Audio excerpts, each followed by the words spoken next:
예. 그 남극 관련해서 몇 가지 이제 카테고리를 갖고 얘기를 좀 한번 듣고 또 얘기 나눠봤으면 좋겠는데요. 흔히 남극에 물론 뭐 원한다고 다 갈 수 있는 건 네. 아니지만 두 차례나 갔다 왔기 때문에 뭐 이제 뭐 공모 이런 문제가 아니라 이제 가기로 결정이 났을 때 어떤 식의 사전 준비를 하고 거기 도착하기 과정도 굉장히 좀 궁금한데. 일단 이제 가기로 이제 확정이 되면 예. 극지연구소에 가서 이제 안전 교육을 받아야 됩니다. 예, 이제 예. 강사님들에게 그 예. 안전팀 강사님들에게 안전 교육을 받아야 되고 그다음에 부산에 있는 체험할 수 있는 안전 교육을 받을 수 있는 곳이 예. 있어요. 거기에 1박 2일로 가가지고 이제 소화기 쓰는 법이랄지 음. 그다음에 이제 텐트 치는 법, 예. GPS 찾아서 GPS로 위치를 찾는 법. 음. 그러니까 낙오됐을 때 남극에서 낙오됐을 때 음. 자기가 갖고 있는 GPS를 가지고 찾아가야 되니까 생존 교육이네요. 생존 교육이죠. 예. 그다음에 이제 그 아라우노를 배를 타고 가야 되는 사람들 같은 경우에는 해상 안전 훈련도 받아야 아. 되죠. 이제 물에 들어가 가지고 안전조끼 입고 물에 예. 들어가서 이제 서로 간에 이제 부력으로 막 그 유지하는 법이랄지 뭐 이런 수중 안전 교육 등을 받게 되죠. 그다음에 이제 그런 교육들 다 끝나면은 이제 일단 제출해야 되는 서류가 너무너무 많아요. 그러니까 예. 제 자신에 대한 모든 것들 다 내야 되고 그다음에 음. 건강 검진 기록을 다 내야 되고 예. 치과 관련한 거는 따로 또 추가적으로 내야 돼요. 치과와 남극 생활에 뭐 이게 제가 생각할 때는 그냥 치열이 나쁘면 못 가나? 뭐 이런 생각을 했었는데 만약에 제가 한번 생각해 보니까 이렇더라고요. 사람이 죽거나 어떤 사고가 생겨서 사망하거나 이랬을 때 치열을 가지고 그 사람의 그걸 찾을 수가 있잖아요. 맞습니다. 예, 네. 그래서 저는 하는 것 같아요. 그러니까 만약에 거기에서 어떤 사람이 불의의 사고를 당해서 뭐 신체가 훼손된 상태에서 발견했다 그러면 치열을 가지고서 이제 뭐 이 사람이 누구였는지를 확인하게 되는 그런 게 아닐까. 뭐 2차 대전 때부터 가장 쉽게 그쵸. 사용하는 예. 방법이죠. 예. 치과, 네. 뭐 CSI 그런 거 보면 치과 진료 기록 찾아보면서 네, 몇 네. 번째가 충치가 있었고 땜질했고 이런 걸 네, 찾는 네. 거예요. 어. 그래서 그런 것들은 이제 다 제출을 해야 되고 그다음에 짐을 싸야 되는데 남극에 들어가는 비행기는 예. 이제 연구자분들이나 이런 분들이 워낙 이제 그 과학 연구를 위해서 가져가야 되는 짐들이 좀 헤비하다 보니까 개인이 가져가는 짐들은 25kg 정도로 한정돼 있어요.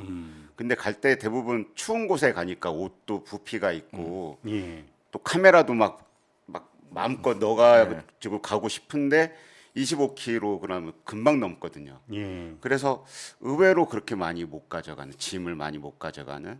그래서 그 이제 옷만 해도 네. 뭐 훅 넘어갈 것 같은데요? 그게? 그렇죠. 그다음에 그 25kg가 자기 그 몸까지 포함해 가지고 다 재야 되거든요. 그 입은 것까지 해서. 네네 자기 신체 플러스. 네. 그러니까 비행기에 꽉 채워서 가요 사람을. 그래서 그 무게에 굉장히 예민합니다. 그러니까 무게가. 그렇게 중량 제한하는 네, 특별한 이유가 있나요? 그 비행기가 한정돼 있고 사람은 아. 많고. 예. 그래서 한 번 비행할 때 최대한 많은 사람이 타고 가야 되기 때문에 그 중량 제한이 심한 거죠.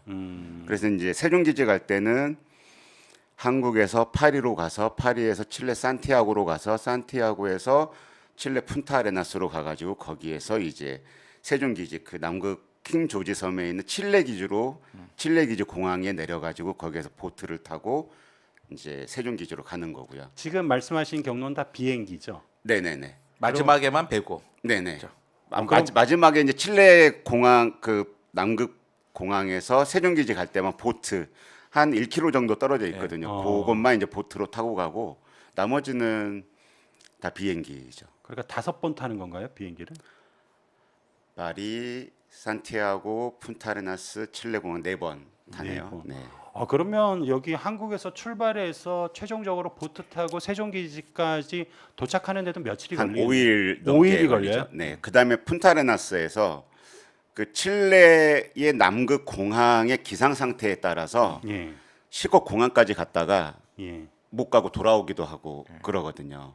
오, 그럼 뭐, 그러면 이제 그 푼타레나스에서 3, 4일 대기하는 거는 뭐 어. 너무나 기본이고 그다음에 이제 장보고 기지 갈 때는 인천공항에서 이제 호주의 호바트 그 섬이라고 있잖아요. 네. 섬 하나가 있는데 거기에 가서 이제 내린 다음에 거기에서 이제 머무르면서 남극 들어갈 수 있는 또 거기에서 안전 교육을 또 받아야 돼요. 그 칠레에서도.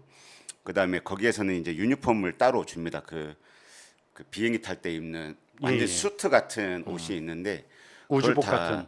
예, 원피스 같은 옷을 주는데 그걸 입고 이제 타야 되고 뭐 이런 교육들을 또 계속 받아요. 물론 영어로 돼 있어가지고 하나도 저는 못 알아들었지만 뒤에 뭐 설명도 듣고 근데 공항에 가서 막 자고 이래요. 그러니까 비행기가 여차하면 가자 하면 바로 타야 되니까 아. 공항에서 막 자고 이러는데 기상 상태가 너무 변동이 심하니까 예. 다시 실컷 막 새벽 3시에 짐 싸가지고 갔다가 다시 돌아오기도 했다가 다시 또 오라고 해서 갔다가 뭐 이런 적이 너무나 많았죠. 네. 그러니까 거기에는 만약에 들어갈 때 그럼 비자는 어떻게 해요? 비자라는 게 있습니까 남극에? 아니요. 그런 거 없이 그냥 그 특별기로 들어가는 거죠 남극은. 그러니까 칠레에서 갈 때도 그 칠레 공항에서 여권 검사하고 그냥 탔던 것 같고요. 그다음에 원래는 칠레에서 남극 들어갈 때 군용 그 비행기를 네. 타고 들어갔었는데 저희는 이제 그 민항기를 빌려 가지고 이제 옛날에 그 군용기 타면은 그게 이제 썰로는 칠레 공군의 이제 신참 파일럿들이 그 훈련용으로 자주 운전을 한다 그래가지고 기상 상태가 별로 안 좋으면 바로 백을 한다는 거예요. 착륙을 안 하고. 예. 근데 민항기를 인대에서 쓰니까 이제는 한국이 민항기를 중국과 같이 돈을 나눠 가지고 이제 민항기를 쓰고 있는데 이분들은 돈이잖아요. 그러니까 무조건 착륙 무조건 민항기가 세요 이게. 더 위험해진 것 같은데요. 작가님 가셨을 때는 네. 어쨌든 공군기 아니 민항기 타고 민항기 갔어요. 예. 2013년, 2019년 둘 다요. 둘 다. 네. 그러니까 지금도 민항기도 운항하고 그 칠레 군용기도 운항하고 있는 네네. 거죠. 그래서 그 2019년도에 세종기지 그 킹 조지 섬에 있는 칠레 공군 기지에서 뜬 군항기가 그 칠레 기지나 외국 기지들은 그 기지 안에 학교도 있고 이렇거든요. 그러니까 외국인들은 가족과 함께 있어야 된다라는 게 네. 되게 큰가 봐요. 그래서 가족을 데려와서 같이 지내기도 하고 아, 그럼 있는데 아이들이 거기서 학교를 다니는 거예요? 네. 오. 그래서 그 미국 맥머도 기지랄지 이런 곳에는 예. 그 기지 안에 면세점도 있고 학교도 있고 다 있어요. 오. 네. 그- 근데 19년도에 그 칠레 군용기가 추락을 했어요. 아. 그래가지고 너무너무 다들 저희 그 남극에 있을 때 그 소식을 듣게 됐는데 뭐 한국은 더 이상 이제 군용기를 안 타니까 그런데 칠레 분들은 다들 군용기를 타시거든요. 가족이나 모든 분들이. 그래서 그것 때문에 좀 되게 충격적이었던 기억도 나네요. 네. 그럼 남극- 저는 사망하신 건가요? 네네네. 거기가 이제 해류가 굉장히 전 세계에서 가장 해류가 물살이 센. 그러니까 칠레 제일 끝하고 남극 꼬리가 이제 그 마주치는 이 지점이잖아요. 그래서 거기가 물살도 세고 이래서 구조를 할 수가 없다라고. 네.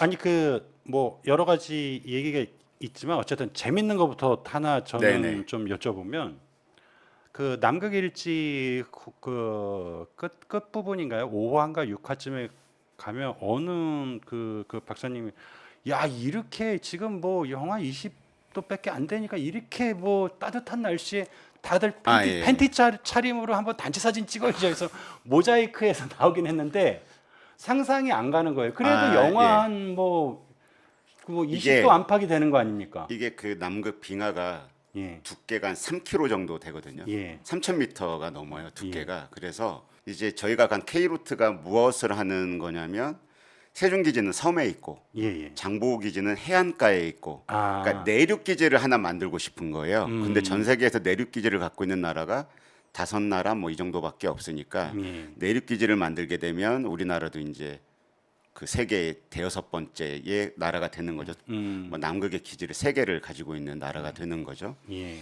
그런데다가 이제 내륙 기지를 만들게 되면 연구할 수 있는 분야가 굉장히 많아져요. 그러니까 천문 우주원 그 항공 우주 연구원인가요? 뭐 예. 예, 그런 쪽이랄지. 항우리언. 예, 먼지가 거의 없으니까 음. 그 별을 관측하거나 이런 쪽에서도 너무나 이제 중요한 포인트가 되는 거고. 그래서 내륙 기지를 이제 만드는 지점을 탐험하러 가야 되거든요. 예. 그러니까 빙하가 가만히 있는 게 아니라 1년에 이제 움직여요. 이렇게 빙하가 흘러요. 예. 그래서 크레바스가 작년에 갔을 때는 여기에 있었는데 올해 가면은 한 10m 정도 옮겨가 있어요. 예. 그러니까 올해에 이 길을 뚫었다고 해서 내년에도 안전하게 이 GPS의 이 길을 따라서 갈 수 있는 게 아니라 매년 그 가장 안전한 빙하길을 찾아서 가야 되는 거거든요. 그나마 그 와중에서도 가장 안전한 길을 찾자라고 해서 이제 그 가는 게 K루트 탐사대였던 거고요. 그래서 그 남극 해안가로부터 1,900km, 한 1,600km, 한 이 정도까지 안으로 들어가 가지고 그 지점을 이제 포인트를 딱 잡는 건데 가다 보면 고도가 어마어마하게 올라가요. 이렇게 예. 두께가 얼음의 두께 3,000m니까 3,000m짜리 산을 하나 올라가는 것처럼. 와. 그러니까 잘못하면 고산병도 와요. 어. 거기가. 근데 가다 보니까 영하 30도에서 어느 날은 영하 20도로 떨어진 거예요. 그러니까 날이 너무 따뜻해졌다 해가지고 전부 팬티만 입고 나와가지고 이제 사진을 찍었죠. 네. 아니 그 상온 초전도체 다룰 때 마이너스 240도에서 마이너스 145도 뭐 이쯤 되면 굉장히 이제 고온이다. 초도에서 이런 영하 거 140도를 초고온이라고 얘기하니까 그럴 수 있는 게 요즘도 그러잖아요. 월체 우리 25도, 29도 되니까 예. 너무 시원하다 이런 느낌들 우리 막 갖고 있잖아요. 제가 얼마 전에 카타르 갔을 때도 예. 그건 46도였어요. 예. 46도였는데 42도 단 4도만 내려가도 예. 살 것 같더란 거예요. 그래서 진짜 중동은요. 저도 요르단을 4번 가봤지만 아 미생의 네네. 배경이니까. 거기는 천 하나만 두르고 있어도요 안 더워요. 아 건조해서. 습하지 않아서 네. 그런 거죠. 습하지 않아서. 그늘만 있으면 돼요. 거기는. 네. 카타르에서는 부잣집에서 냉수가 나온대요. 딴 데는 아. 이제 온수가 나와야 부잣집인데 기본적으로 다 온수기 때문에 네. 뜨겁기 때문에 네. 저희도 여름철에 수돗물 틀면 따뜻해요. 그러니까 요번에 잼버리에서 뜨거운 물이 잘 나온다고 이게 칭찬이 아니라 예. 더운 물이 잘 나와요 막 이렇게 얘기했던 거잖아요. 근데 그게 비슷한 거예요. 남극 예. 기지에서 냉장고 있잖아요. 예예. 냉장고가 냉장고가 있어야 돼요. 상대적으로 고온인 거네요. 아, 그 균일한 온도. 그러니까 냉장고는 보온통이잖아요. 보온을 그렇죠. 하는 거잖아요. 지정한 온도를 유지하는 거지 더 차갑게 하는 건 아니기 때문에. 네. 그러니까 식품을 신선하게 유지해야 되는 거예요. 바깥은 꽁꽁 얼어버리는데 이걸 얼어버리죠. 4도, 예. 4도에 맞춰서 야채를 그렇죠, 보관하려니 냉장고가 필요한 거죠. 그러니까 다른 의미에서 보온통이죠. 예, 냉장고라는 건.